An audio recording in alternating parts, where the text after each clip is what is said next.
Making suggestions in English is a valuable skill that can enhance your conversations.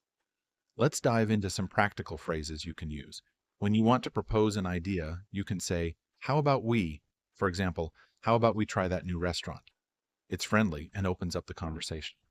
Another great phrase is, "Why don't we?" This is perfect for suggesting activities, like, "Why don't we go for a walk?"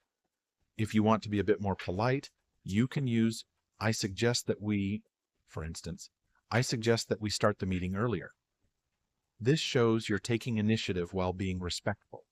And don't forget, you can also ask for opinions with, "What do you think about?" This invites others to share their thoughts, making the conversation more engaging.